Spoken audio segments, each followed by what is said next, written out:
Хөдөлмөрийн тухай хууль. Шинжилсэн найруулга. Хүн амын зарим бүлгийн хөдөлмөр эрхлэлт. Хөгжлийн бэрхшээлтэй хүний хөдөлмөр эрхлэлт. Ажил олгогч хөгжлийн бэрхшээлтэй хүнийг хөгжлийн бэрхшээлтэй хүний эрхийн тухай хуульд заасан тохирох хэрэглэгдэхүүнээр хангах замаар хөдөлмөр эрхлэх боломжоор хангах үүрэгтэй.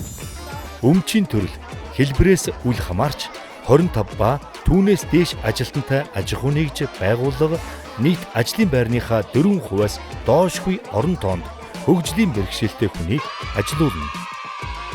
Хэрв хөгжлийн бэрхшээлтэй хүн ажилуулаагүй бол ажилуулбал зохих орон тоо тутамд ноогдох төлбөрийн хэмжээ нь хөдөлмөрийн хөлсний доод хэмжээтэй тэнцүү байх бөгөөд уг төлбөрийг сар бүр хөгжлийн бэрхшээлтэй иргэний хөдөлмөр эрхлэлтийг дэмжих цанд төлнө.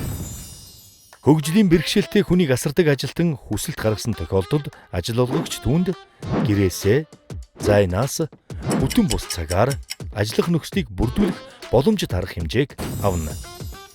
Хөгжлийн бэрхшээлтэй хүний болон хөгжлийн бэрхшээлтэй гэр бүлийн гишүүнээ гэртээ асарч байгаа хүний үйлдвэрлэсэн бараа бүтээгдэхүүн ажил үйлчилгээг гэрээгээр байнга худалдан авах зэргээр тэдний үйл ажиллагаанд дэмжлэг үзүүлсэн ажил олгогчийг хөгжлийн бэрхшээлтэй иргэний хөдөлмөр эрхлэлтийг дэмжих цанд төлөх төлбөрөөс чөлөөлж эсвэл хөнгөлж болно.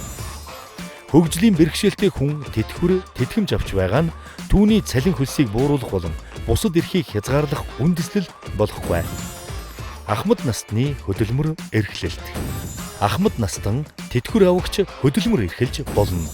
Ажил олгогч ахмад насны хүсэлтээр ажлын цагийг богиносгож, бүтэн бус цагаар ажилуулж, эрүүл мэндэд харьцлахгүй өөр ажилд шилжүүлэх асуудлыг хөдөлмөрийн дотоод журмаар зохицуулна.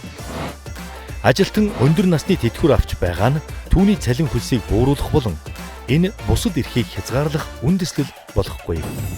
Жирэмсэн болон 3 хүртэлх насны хүүхэдтэй эхийн хөдөлмөр эрхлэлт. Жирэмсэн 3 хүртэлх насны хүүхэдтэй эх ганц бие эцгийн хуульд зааснаас бусад тохиолдолд хөдөлмөр эрхлэлтийн харилцааг ажил олгогчийн санаачилгаар цуслах, ажилтныг өөрөө зөвшөөрснөөс бусад тохиолдолд албан томилолтоор ажилуулахыг хориглоно.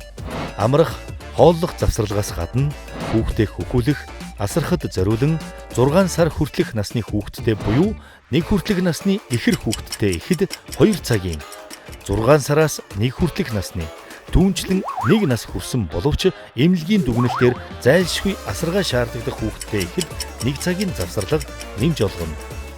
Жирэмсэн эмэгтэй 3 хүртэлх насны хүүхэдтэй ажилтан ажил үүргээ гэрээсээ эсвэл зайнаас гүйцэтгэхээр ажил олгогчдоо харилцан тохиролцож болно.